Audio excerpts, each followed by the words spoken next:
પૈસા તો તારે આપવા જ પડશે, તું ધંધો કરે કે ન કરે। આ પોલીસ સબ ઇન્સ્પેક્ટર એક બુટલેગર છે તેના સાથે વાત કરે છે અને ત્યાર પછી મામલો હવે બીચક્યો છે। પીએસઆઈ છે તેમની મુશ્કેલીઓ વધી છે અને હવે શું ઓડિયોમાં તે કહી રહ્યા છે તેની જ વાત કરવી છે।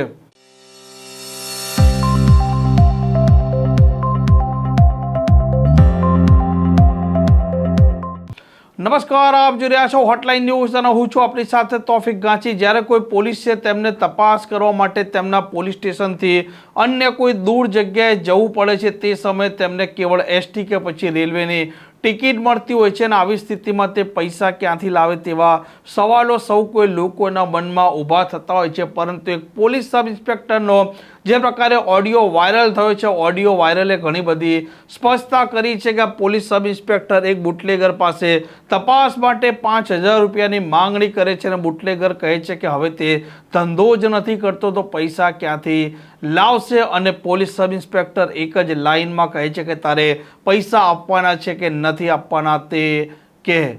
હેલો, પરમાર બોલું। હા બોલો ને સાહેબ। આપવાના છે કે નથી આપવાના? હા અગર ના, બે માંથી એક જ શબ્દ।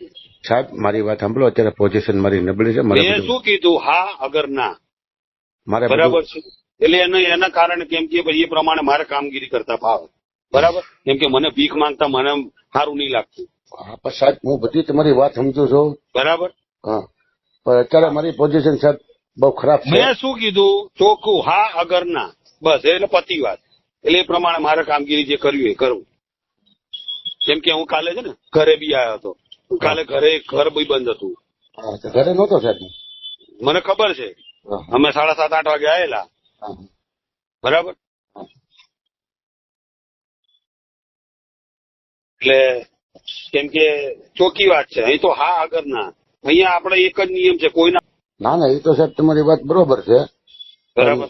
જો ઓલા ખરે તમે સાહેબ ખાલી ફોન કર્યો એટલે હું તરત તમારી પાસે આવી ગયો હતો। અરે ભાઈ એક વાત છે, એ વાત એ ગઈ વખતે બી આયા છો કે નહીં, એ ક્યાં ગણાવવાની જરૂર છે? આ વખતે મારે આ 4મી-5મી વખત હું ફોન કરું છું, તમારી વાત બરાબર। સાહેબ હું સમજુ છું। તમને શરમ આવે છે કે નહીં આવતી? મને તો શરમ આવે છે। મેં આ છેલ્લી વખત ફોન કર્યો છે, બરાબર છે। હવે હું કઈ ફોન કરવાનો નથી, બરાબર। આ હકીકત વાત છે। આ તો સાહેબ હવે એકાદો દી કાઢો નહીં। મેં શું કીધું? મને કોઈ ફરક, હું કઈ એક વાત છે, મેં આટલા ટાઈમ નતો પૈસા નતા લીધા તો કઈ મરી નથી ગયો અને આગળ કઈ મરી નથી જવાનો હું।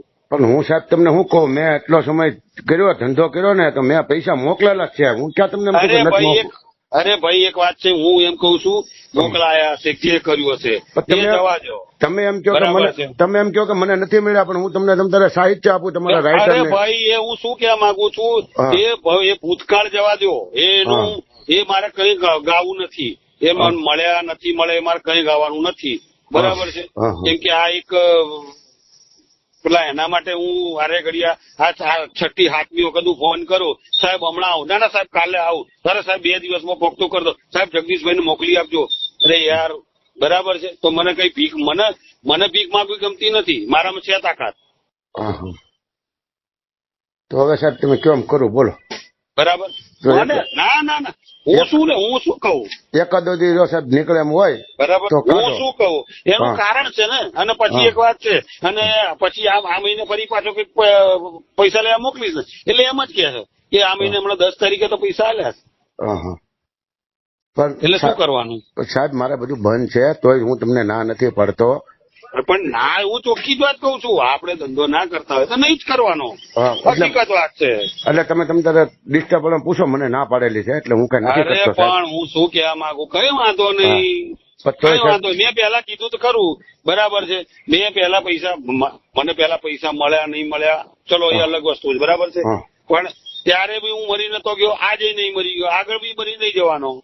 પણ હું તમને એમ કહું સાહેબ, તમે એમ કહો કે મને નથી મળ્યા, પણ હું તમને તમારા રાઇટર પાસે રૂબરૂ વાત કરું, બોલા આજુભાઈ એ અલગ એ ભૂતકાળ છોડો, એમાં મારે કાંઈ પડવું નથી, બરાબર છે। તમે તારે આજુભાઈ તમારા રાઇટર હતા એ લઈ ગયેલા છે, નરેશભાઈ તમારા રાઇટર હતા એ લઈ ગયેલા છે, બધા ભગવાન બધાનું ભલું કરે, બરાબર।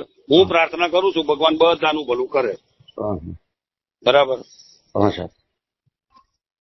એટલે મેં એટલા માટે મેં કીધું હું જો પૈસા મળશે સારી વાત છે, નહીં મળે તો કોઈ વાંધો નહીં, કોઈ મરતું નથી ને કોઈ મરવાનું નથી. આમ જે પ્રકારે ઓડિયો વાયરલ થયો છે તેમાં police sub inspector Mahuva town police સ્ટેશનમાં ફરજ બજાવે છે અને પીએસઆઈ પરમાર બુટલેગર લાલા સાથે સંવાદ કરી રહ્યા છે અને આ મામલે હવે બુટલેગર લાલો પણ સામે આવ્યો છે.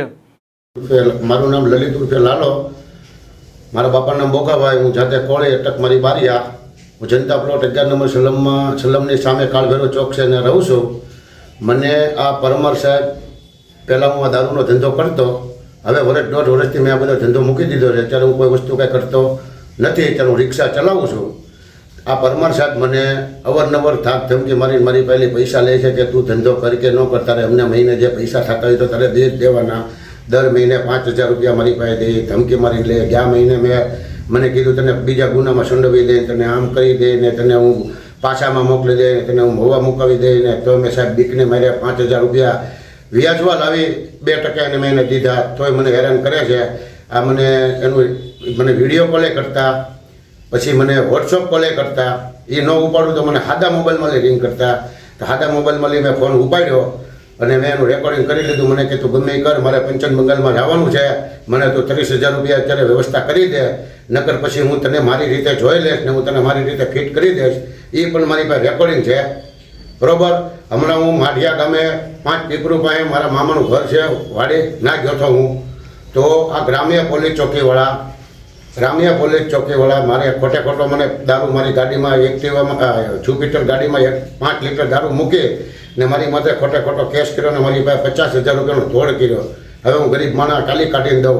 અને એ ડિસ્ટર્બ જમાદારનું નામ છે ભરતભાઈ ભરવાડ, પછી શંકરભાઈ, પછી એક બીજા ભાઈ છે, 3 જણાએ જઈને મારો 50,000 રૂપિયાનો તોડ કર્યો.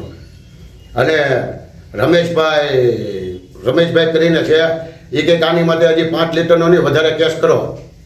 આની પહેલી પૈસા લીધા જ એકા છે, પણ હું અત્યારે કોઈ વસ્તુ કાંઈ કરતો નથી. પહેલાં બધું કરતો, પહેલાં પરમિટ વાળું હતું એટલે 2 ધડક ધંધો કરતો, પણ અત્યારે હું કોઈ વસ્તુ કાંઈ કરતો નથી. આ છેલ્લા 1.5 વર્ષથી હું રિક્ષા ડ્રાઇવિંગ કરું છું ને મારી પોતાની રિક્ષા છે, મારું ગુજરાન હાલે છે.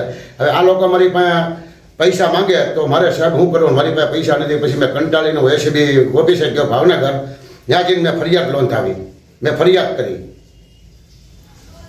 એટલે આનું કાંઈક મને ન્યાય આપો. હું કોઈ વસ્તુ કાંઈ ધંધા મૂકી દીધેલા છે, હું નથી કરતો અત્યારે છેલ્લા 1.5 વર્ષથી. આ ગ્રામ્ય પોલીસ ચોકીવાળાએ ખોટું મારી માથે ડિસ્ટર્બ જમાદાર, પછી ડિસ્ટર્બમાં શંકરભાઈ કરીને છે એ, અને એક બીજા એક ભાઈ, એનું તો નામ નથી આવડતું પણ ભાડે હું એને ઓળખી જાઉં. એ મારી પહેલી 50,000 રૂપિયા રોકડા લઈ ગયા. એ લોકો સવારમાં 8 વાગે હું મારા મામાની વાડિયાથી આવતો હતો ને મારી માથે કેસ કર્યો, એના ઓલામાંથી માલ કાઢીને. મને કે તું અહીંયા આવ્યો હું લેવા આમને તેમને. મેં કીધું સાહેબ રોડ છે, મારા મામાનું ગામ છે, તો હું અહીંયા ન આવું તો ક્યાં આવું. એટલે એ લોકો મારા 50,000 રૂપિયાનો તોડ કરી ગયા. પછી મારે અણછૂટકે આ પરમાર સાહેબનો મારી માથે ત્રાસ. એ પહેલાં પરમાર સાહેબ મારા ઘરે આવીને 1-2 વાર મારું ઘર ખોલ્યું. મારી ગાડીઓ 2 મોટરસાઇકલ લઈ ગયા પોલીસ ચોકીમાં. તેથી મારી પાસે 3,000 રૂપિયા 2 ગાડીઓના લીધે કે મેમો દેવો પડે ને આમ કરવું પડે. મેં તો સાહેબ ગાડી મારા ઘરે છે, રોડે હાલતી નથી. મારી ગાડીઓ કમ્પ્લીટ છે, આ લાયસન્સ છે, આ કાગળિયા છે 2 ગાડીઓના. તો મને કહે તું આમ છો ને તેમ છો ને જવા દે. મને ગાળું દેવા મળ્યા, ની અંદર જેમ ફાવે ન બોલવાનું બોલવા મળ્યા. અને મને કે તને તું પાછામાં મોકલી દે પરમાર સાહેબ જાય, અને તને મહુવા મુકાવી દે, તું મને પૈસા નહીં દે તો તું ધંધો કર કે ન કર, તું પાછો ધંધો કરવા માંડ, તું મને પૈસા દે. પછી મેં સાહેબનું રેકોર્ડિંગ ઉતારી લીધું. રેકોર્ડિંગ ઉતારી અને પછી હું એસીબીમાં ગયો. એસીબીમાં જઈને મેં એની નામજોગ ફરિયાદ કરી ને એસીબી વાળાએ મને આવકારો સારો આપ્યો છે. મને બધું મારું સાંભળ્યું એ મેં એને રેકોર્ડિંગ આપ્યું. મેં કીધું જુઓ સાહેબ આ રેકોર્ડિંગ મારું રાખ્યું છે. સાહેબ મેડમ હતા બેન, બહુ સારા, મને બહુ આશ્વાસન આપ્યું. મને કે કાંઈ વાંધો નહીં લાલજીભાઈ થઈ જશે બધું, બેસો તમે. મને બધું મારી ફરિયાદ લીધી. આ પ્રકારના સમાચાર માટે હોટલાઇન ન્યૂઝ જ્યાં ચેનલને લાઇક, શેર અને સબસ્ક્રાઇબ કરવાનું ભૂલતા નહીં. નમસ્કાર. આવા પ્રકારના વિડીયો તમને જોવા ગમતા હોય તો હોટલાઇન ન્યૂઝ ચેનલને લાઇક, શેર અને સબસ્ક્રાઇબ કરો.